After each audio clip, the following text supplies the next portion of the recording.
5 وقت کی نماز یہ میرے نبی کی آنکھوں کی ٹھنڈک ہے، 5 وقت کی نماز اس امت کی شان پہچان ہے۔ اور اللہ تعالیٰ نے پہلی امتوں پر اتنی بڑی مشقت ڈالی کہ ان کی نماز مسجد کے علاوہ کہیں نہیں ہوتی تھی، مسجد میں ہی ہوتی تھی۔ ہمارے لیے کتنی آسانی کر دی، جاب میں ہے مصلی بچھا نماز پڑھ، چلو مصلی بھی کوئی نہیں، زمین دیکھ اس پر کوئی گندگی تو کوئی نہیں ہے، بس زمین بھی تیرے لیے پاک ہے، چل نماز پڑھ۔ اور آسانی کر دی، پانی کوئی نہیں ہے، کوئی بات نہیں، مٹی میں ہاتھ مار، منہ پہ مل، پھر ایک ہاتھ مار، یوں کر، چل نماز پڑھ، میں تیری قبول کروں گا۔ یہ کسی امت کے ساتھ یہ نہیں ہوا، انہیں وضو ہی کرنا تھا چاہے پانی 50 میل پر موجود ہو۔ اور ہمارے لیے پانی کوئی نہیں ہے، چلو تیمم، مٹی میں ہاتھ ہمارا یوں کیا، پھر ہاتھ ہمارا ایک یوں کیا، ایک یوں کیا، چل بھائی اللہ اکبر قبول۔ عمار بن یاسر رضی اللہ تعالیٰ عنہ سفر میں تھے، ان کو نہانے کی ضرورت ہو گئی، نائٹ فال ہو گیا، تو انہوں نے سوچا کہ ویسے تو آدمی کو وضو کی ضرورت ہوتی ہے تو خالی منہ پہ ہاتھ مارا اور یوں کونیوں تک، لیکن مجھے تو غسل کی ضرورت ہے، تو خالی اس سے تو کافی نہیں ہوگا۔ تو انہوں نے کپڑے اتارے، اکیلے تھے، ریت کے اوپر کبھی یوں لیٹے، کبھی یوں لیٹے، کبھی یوں لیٹے، 3-4 دفعہ یوں اور یوں رول ہوتے ہوتے پھر انہوں نے نماز پڑھی۔ آئے اللہ کے نبی کی بارگاہ میں، یا رسول اللہ مجھے رات کو نہانے کی ضرورت پڑ گئی، تو میں نے کہا وضو کے لیے تو خالی یہ 2 دفعہ کرنا کافی ہے، تو یہ تو نہانا تھا، تو میں تو ریت میں خوب رول ہوتا رہا۔ میرے نبی نے انما یکفیک ضربتان، ارے سیدھے بندے عمار، اس کے لیے بھی اتنا ہی کافی تھا کہ تو یوں کرتا اور یوں کرتا اور تو پاک ہو جاتا۔ اللہ نے اس نبی کے طفیل، اس محبوب مصطفیٰ صلی اللہ علیہ وسلم کے طفیل، اللہ نے کیا کیا سہولتیں اور آسانیاں ہمیں عطا فرمائی۔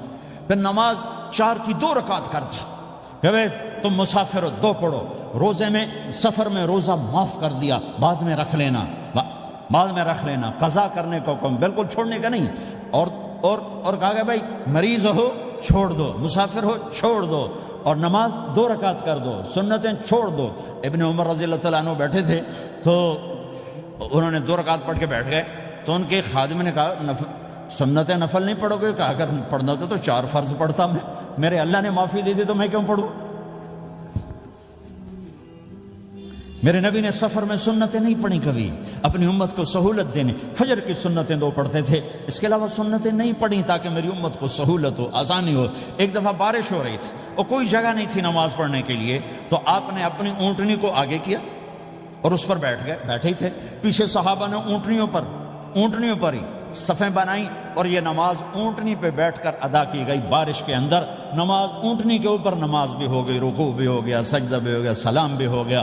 پہلی امتوں کے لیے نہیں تھا، سجدہ ہی کرنا پڑے گا۔ یہ اللہ کے محبوب مصطفیٰ صلی اللہ تعالی علیہ وسلم کی طفیل، میرے اللہ نے ہم پہ فضل و احسان کیا، تو میرے نبی کی زندگی میں عبادات میں نماز سب سے اعلیٰ نظر آتی ہے، سب سے نمایاں نظر آتی ہے۔ اور پھر بازار میں، گھر میں، دفتر میں، ماحول میں میرے نبی کے اخلاق، یہ زندگی کا دوسرا روشن پہلو ہے۔ میرے نبی کی ساری زندگی 2 لفظوں میں آتی ہے، عبادت اخلاق، عبادت اخلاق، یا 2 اور لفظ، حقوق اللہ حقوق العباد، حقوق اللہ حقوق العباد۔ حقوق اللہ میں نماز سب سے اعلیٰ، اور حقوق العباد میں لوگوں کی برداشت کرنا، لوگوں سے درگزر کرنا، معاف کرنا، جھوٹ سے بچنا، دھوکے سے بچنا۔ میرے نبی سے پوچھا گیا یا رسول اللہ مسلمان کنجوس ہو سکتا ہے؟ ہم نے کہا ہو سکتا ہے۔ یا رسول اللہ مسلمان کمزور ہو سکتا ہے، بزدل ہو سکتا ہے، ڈرپوک ہو سکتا ہے؟ آپ نے کہا ہو سکتا ہے۔ یا رسول اللہ مسلمان جھوٹ بول سکتا ہے؟ آپ نے کہا نہیں، جھوٹ نہیں بول سکتا، جھوٹ نہیں بول سکتا۔ ہاں، الا لعنت اللہ علی الکاذبین، جھوٹوں پہ اللہ کی لعنت۔ اس لعنت کے ساتھ 400 پاؤنڈ بچا لیے، 4000 بچا لیے، 4 ملین بچا لیے، 4 بلین بچا لیے، 4 ٹریلین بچا لیے، ساری دنیا کو بچا لیا، اور اوپر اللہ کی لعنت پڑی تو اللہ کی قسم گھاٹے کا سودا ہے۔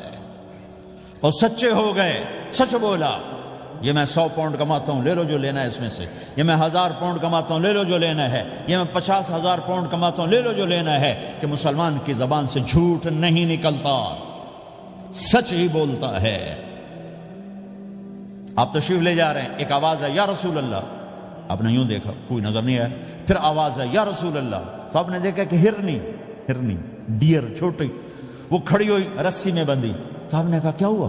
کہا جی آپ کا صحابی مجھے پکڑ کے لایا ہے، میرے چھوٹے چھوٹے بچے بھوک سے رو رہے ہوں گے، آپ مجھے چھوڑ دیں، میں بچوں کو دودھ پلا کے واپس آ جاتا، مجھے پتا ہے میرے اللہ کی تقدیر میرے بارے میں کیا ہے۔ تو آپ نے کہا اگر تو واپس نہ آئی تو پھر تو اس نے کہا مجھے اللہ جہنم میں ڈال دے۔ آپ نے اس کی رسی کھول دی، خود وہیں بیٹھ گئے۔ اس نے دوڑ لگائی اور پہاڑوں میں گم ہو گیا۔ تھوڑی دیر کے بعد وہ دوڑتی ہوئی آئی اور آ کے سر یا رسول اللہ میں حاضر ہو گیا۔ تو آپ نے اس کو باندھ کے وہیں آپ بیٹھ گئے نہیں۔ دیر کے بعد وہ صحابی آئے جنہوں نے اس کو شکار کیا تھا، پکڑا تھا، تو کہنے لگے، ان کا یا رسول اللہ آپ یہاں کیسے؟ کہا میں ایک درخواست لے کر آیا ہوں۔ کہا کیا؟ کہ یہ ہرنی مجھے ہدیہ کر دو۔ کہا یا رسول اللہ سب کچھ آپ کا ہے، کہنے بس یہ ہدیہ کر دو۔ یا رسول اللہ حاضر۔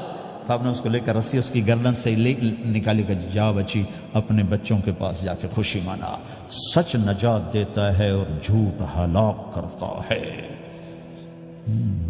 ایک ہرنی جان کی بازی کھیل گئی سچ بولنے کے لیے، تم چند پونڈوں پہ جھوٹ بولتے ہو، ایمان کو برباد کر کے رکھ دیتے ہو۔ مسلمان جھوٹ نہیں بولتا، مسلمان دھوکہ نہیں دیتا، مسلمان کی زبان سے سخت بول نہیں نکلتا، کسی کو بے عزت نہیں کرتا، کسی کو کی بے اکرامی نہیں کرتا، کسی کا دل نہیں توڑتا، کسی کو ذلیل نہیں کرتا، خود سہتا ہے، اوروں کو خوشیاں دیتا ہے، خود دکھ سہتا ہے، اوروں کو راحت دیتا ہے، خود تکلیف سہتا ہے۔ یہ میرے نبی کے اخلاق ہیں، یہ میرے نبی کی زندگی ہے، اور یہ اسلام کا سب سے بڑا چیپٹر ہے اور سب سے مشکل چیپٹر ہے۔ جب میرے نبی نے لمبی نمازیں پڑھی تو اللہ نے روک دیا کہ میرے حبیب ما انزلنا علیک القرآن لتشقى، اتنی لمبی نماز نہ پڑھ کے تو تھک جائے۔ میرے نبی نے تبلیغ میں زور دکھایا تو اللہ نے روک دیا، فلتذهب نفسك علیہم حسرات، میرے نبی اتنا غم نہ کر کے آپ خود ہی آہیں بھرتے بھرتے آپ مر جائیں۔ میرے نبی نے مال سارا خرچ کیا، اللہ نے اس سے بھی روک دیا، ولا تبسطها كل البسط فتقعد ملوما محسورا، اتنا خرچ نہ کریں کہ آپ خود پھر دکھی ہو کے بیٹھ جائیں۔ خرچ کرنا بہت بڑا عمل، تبلیغ سب سے سارے عملوں کا سردار عمل، تبلیغ سے بڑا کوئی کام ہوتا تو اللہ نبیوں کو دیتا، اگر تبلیغ سے بڑھ کر کوئی کام ہوتا تو اللہ نبیوں کو دیتا، گشت سے بڑھ کر کوئی محنت ہوتی تو اللہ نبیوں کو دیتا۔ 950 سال نوح علیہ السلام گشتی کر رہے ہیں، اور اللہ کی مان لو، اتنا عظیم عمل کا میرے نبی درمیانہ نماز سب سے بڑی عبادت، میرے نبی درمیانہ کام، لیکن جب میرے نبی نے اخلاق اچھے کیے، دشمن کو معاف کرنا۔ تو ایک آدمی آپ سوئے ہوئے تھے، آپ کی تلوار لٹکی تھی، ایک آدمی آیا، اس نے آپ کی تلوار اتاری اور یوں ہماری پسلی میں، آپ اٹھ کے بیٹھ گئے۔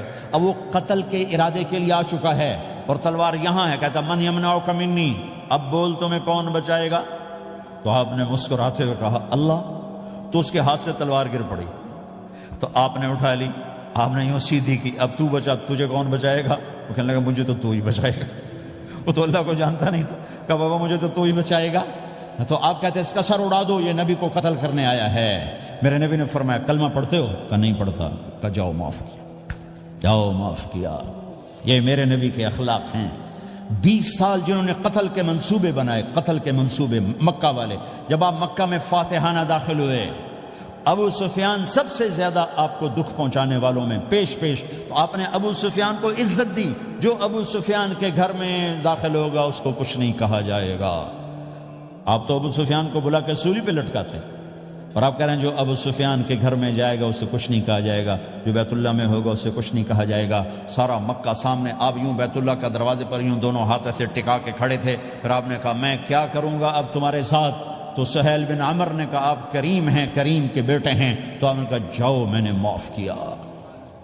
یہ اخلاق آج مٹ چکے ہیں، مردوں سے، عورتوں سے، علم والوں سے، خانقاہ والوں سے، تبلیغ والوں سے، سب زیرو ہوئے پڑے ہیں۔ جب تک یہ اخلاق زندہ نہیں ہوتے اسلامی زندگی قائم نہیں ہو سکتی، اسلامی معاشرت قائم نہیں ہو سکتی، اور دین دو چیزوں سے آگے پھیلتا ہے، ایک دعوت اور ایک اخلاق۔ دعوت اور اخلاق، دعوت نہیں ہوگی تو اخلاق وہیں پڑے رہ جائیں گے، اخلاق نہیں ہوں گے تو دعوت کوئی قبول نہیں کرے گا۔ میرے نبی نے کتنے معجزے دکھائے مکے میں، نہیں کلمہ پڑھا۔ بدر میں ان کے 70 مارے گئے، فرشتوں کو دیکھا، جبریل کے گھوڑے کی آواز سنی، کلمہ نہیں پڑھا۔ خندق میں شکست ہوئی، کلمہ نہیں پڑھا۔ پانی نکلتے دیکھا انگلیوں سے، کلمہ نہیں پڑھا۔ ایک بکرے کا ایک بازو پکایا، ایک بازو بکرے کا، ایک اگلا جو بازو ہوتا، اور 40 آدمیوں نے کھانا کھایا اور ایک بوٹی کم نہیں ہوئی، کلمہ نہیں پڑھا۔ لیکن جب میرے نبی نے کہا جاؤ معاف کیا تو سارے ہی کلمہ پڑ گئے کہ واقعہ یہ اخلاق نبی کے ہو سکتے۔ حنین کی جنگ میں جب بھاگے لوگ، شکست ہوئی، تو ایک صحابی کا بھاگتے ہوئے پاؤں ہمارے نبی کا پاؤں پر آیا، اور جوتا سخت تھا، تو آپ نے کہا اوجعتنی، اور آپ کے ہاتھ میں چھڑی تھی، آپ نے اس کو یوں ماری، کہا اوجعتنی، ارے تو نے مجھے کتنا زیادہ درد پہنچایا، دکھ پہنچایا۔ وہ بیچارے پگھل کے رہ گئے اور پریشان ہو گئے، اور فرماتے ہیں سارا دن میں پریشان، ساری رات پریشان کہ اللہ کے نبی کو میں نے تکلیف پہنچائی، اب میرا کیا بنے گا۔ اگلا دن ہوا تو اعلان ہو رہا تھا بھائی جس کا پاؤں نبی کے پاؤں پہ آیا تھا اس کو اللہ کے نبی بلا رہے ہیں۔ تو صحابی کہنے لگے میں نے سمجھا بس اب میری تو دنیا بھی گئی اور آخرت بھی گئی، اب میرے اوپر کیس بنے گا اور مجھے ڈانٹ ڈپٹ بھی ہوگی، میرا کتنا بڑا گھاٹا نقصان ہوگا۔ یہ حاضر ہوئے ڈرتے ڈرتے، تو آپ نے فرمایا میرے بھائی کل میں نے تمہیں چھڑی ماری تھی، وہ مجھے معاف کر دینا، اور یہ 80 اونٹ تمہیں ہدیہ دیتا ہوں، 80 کیملز یعنی 80 پراڈو، 80 رینج روور کا یہ میری طرف سے تمہیں ہدیہ ہے۔ وہ حیران پریشان، یہ میرے نبی کے اخلاق ہیں، یہ میرے نبی کے اخلاق ہیں۔ کانٹے بچھانے والی نے 4 دن آنا چھوڑ دیا، بیمار ہو گئی تھی، تو آپ نے کیا بات ہے، وہ ہمارے راستے میں اب کانٹے کوئی نہیں ہیں، کہا جی وہ بیمار پڑی ہے جو کانٹے بچھاتے تھے، تو آپ اس کے گھر چلے گئے، ماں جی خیریت تو ہے، اب ٹھیک تو ہیں، کہا بیٹا مجھے کلمہ پڑھا دے، بس تیرے اخلاق نے مجھے فتح کر لیا ہے۔ میرے بھائیوں یہ چیپٹر بھول چکے ہیں، بھول چکے ہیں، بھول چکے ہیں۔ جب تک یہ چیپٹر زندہ نہیں ہوگا زندگی اسلامی نہیں بنے گی، معاشرہ اسلامی نہیں بنے گا، اور آگے قوموں کے لیے اسلام کا دروازہ نہیں کھولے گا۔ ہمیں معاف کرنا آتا ہو، ہمیں گالی دینے والے کو دعا دینا آتا ہو، غیبت کرنے والے کی تعریف آتی ہو، اور غیبت کرنے سے، غیبت سننے سے اپنے آپ کو ایسے بچاؤ جیسے زہر سے بچاتے ہو، اسے آگ سے بچاتے ہو۔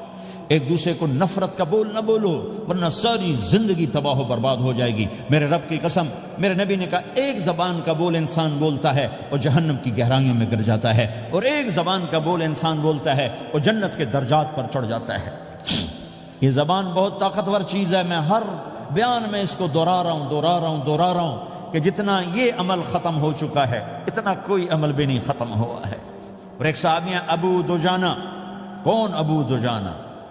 السابقون الاولون من المہاجرین والانصار، اس میں پہلی صف کے صحابہ۔ کون ابو دجانہ؟ جب آپ حج پر گئے تو اپنی جگہ مدینے کا امیر ابو دجانہ کو بنایا۔ ابو دجانہ حج میں شریک نہیں ہوئے کہ آپ نے اپنی جگہ ان کو اپنا نائب بنا کے وہاں کھڑا فرمایا ابو دجانہ میری جگہ پر مدینے کا امیر ہے، یہ وہ ابو دجانہ ہیں۔ کون ابو دجانہ؟ جو جنگ بدر سے لے کر آخری حج تک ہر سفر میں شریک ہیں، ہر سفر میں شریک ہیں۔ ان کی ایک بات میں بتانا چاہتا ہوں، پہلے تھوڑی سی ان کی ہسٹری بتانا چاہتا ہوں۔ کون ابو دجانہ؟ احد کی جنگ میں آپ نے تلوار اٹھائی، کہا اس تلوار کو کون لے گا؟ کئی صحابہ کھڑے ہو گئے۔ آپ نے کہا اس تلوار کا حق کون ادا کرے گا؟ سارے بیٹھ گئے، 3 آدمی کھڑے رہے، ایک زبیر بن عوام، ایک عمر بن خطاب، ایک ابو دجانہ۔ ان کا نام ہے سماک بن خرشنہ، سماک بن خرشنہ ان کا نام ابو دجانہ سے مشہور ہے۔ تو آپ نے تلوار نہ عمر کو دی نہ زبیر کو دی، ابو دجانہ کو دی تھی۔ تو عمر رضی اللہ عنہ نے تو محسوس نہیں کیا، حضرت زبیر نے محسوس کیا کہ اس کو کیوں دی، مجھے کیوں نہیں دی، میں مہاجرین میں سے ہوں، میں پھوپھی کا بیٹا ہوں، میں اس سے دلیری میں کم نہیں ہوں۔ بلکہ حضرت زبیر کی دلیری کی تو دھک تھی، جدھر سلوار چلتی تھی کاٹتی چلی جاتی تھی، کہنے لگا میں دیکھوں گا یہ کیا کرتا ہے۔ تو ابو دجانہ کے پیچھے پیچھے زبیر ہو لیے، تو ابو دجانہ نے جو حملہ کیا تو 3000 کا لشکر تھا، اس کو چیر کے پار نکل کے، پورے لشکر کو کاٹ کے پار نکل کے، اور آگے عورتیں کھڑی تھیں جو مکے کے لشکر کو تیار کر رہی تھیں۔ نحن بنات طارقی نمشی علی النمارق مشی القتل بوارق المسک فی المخالق المسک فی المفارق والدر فی المخالق ان تقبلوا نعانقی وتدبروا نفارقی فراق غیر وامقی، یہ گانا گا رہی تھیں اور ان کو تیار کر رہی تھیں۔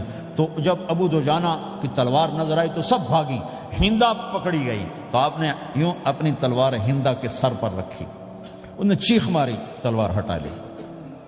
تو زبیر پیچھے پیچھے کہ کیا کیا ہے؟ جنگ میں اگر کوئی عورت حصہ لے اسے مارنا جائز ہے، ویسے جائز نہیں ہے، عورت کو، بچے کو، بوڑھے کو ہاتھ لگانا جائز نہیں ہے۔ تو انہوں نے کہا تلوار کیوں نہیں چلائی؟ کہا میرے محبوب کی تلوار ہے، عورت کے خون سے رنگین کر کے اس کی شان نہیں گھٹانا چاہتا، یہ میرے نبی کی تلوار۔ پھر واپس ہوئے، پھر اٹیک کیا اور پھر مجمع کو چیر دیا۔ سامنے ایک آدمی آ رہا تھا ہاتھی کی طرح، اتنا لمبا موٹا تازہ، تو زبیر کہنے لگے میرے جی میں آیا کبھی اس کی ٹکر ہونا پھر میں دیکھوں ابو دجانہ کیا چیز ہے۔ تو اللہ کا کرنا ایسا ہوا ابو دجانہ دونوں آمنے سامنے ہو گئے، تو وہ ایسے شاہ سوار تھے کہ دونوں طرف کے لشکر ذرا تھم گئے اور وہ دونوں بھڑ گئے۔ ابو دجانہ کے اپنے جوہر، اس پہلوان کے اپنے جوہر، غبار اٹھا، مٹی اٹھی، اور اس کی اپنی طاقت، ان کی اپنی طاقت، انہوں نے ابو دجانہ کو اس نے زخمی کر دیا۔ ابو دجانہ نے جو جوش میں آ کے ماری تلوار، اس کو لگی یہاں، تو اتنی طاقت سے لگی کہ اس کے نیچے اتر کر 2 ٹکڑوں میں تقسیم کر دی۔ یوں ماری تو ایک حصہ ادھر، ایک حصہ، پھر یوں دیکھا اور اپنے چہرے سے لوہے کی ٹوپی اتاری، اما ترا انا ابو دجانہ، کیا دیکھ رہے ہو؟ میں ہوں ابو دجانہ، تلوار صحیح لی ہے میں نے، غلط نہیں لی، یہ ابو دجانہ ہیں۔ اور جب شکست ہو گئی احد کی جنگ میں، اور پھر 10-12 آدمی نے آپ کو گھیرے میں لیا ہوا تھا، ان میں ایک ابو بکر تھے، عمر تھے، علی تھے، طلحہ تھے، زبیر تھے، سعد بن ابی وقاص تھے، اور سہل بن حنیف تھے، عبادہ قتادہ بن نعمان تھے، اور ابو دجانہ تھے رضی اللہ تعالی عنہم، ان میں سے ایک ابو دجانہ بھی تھے۔ اور یمامہ کی جنگ میں ابو دجانہ شہید ہوئے، یمامہ کی جنگ میں شہید ہوئے۔ یہ ابو دجانہ کی تھوڑی سی سیرت آپ کے سامنے آئی ہے۔ اس کے بعد اب آپ ان کے قول کو سنو تاکہ اس کا وزن آپ کے سامنے آئے۔ یہ بدر کے شریک ہیں، اللہ کے نبی نے کہا بدر کا صحابی جو مرضی کرے بخشا گیا۔ یہ صلح حدیبیہ کے شریک ہیں، اللہ نے قرآن میں کہا لقد رضی اللہ، میں ان سے راضی ہو گیا۔ یہ صحابی ہیں، اللہ نے کہا کلا وعد اللہ الحسنی، اے میرا نبی تیرے ہر صحابی کے لیے جنت کا وعدہ ہے۔ اور اب یہ کیا کہتے ہیں؟ یہ کیا کہتے ہیں؟ لوگو ان ارجع عملی عند، لوگو میرے پاس، ابو دجانہ میرے پاس بخشش کا سب سے بڑا عمل جانتے ہو کیا ہے؟ بدر نہیں، احد نہیں، حدیبیہ نہیں، خندق نہیں، خیبر نہیں، فتح مکہ نہیں، آخری حج نہیں، کیا ہے؟ کیا ہے؟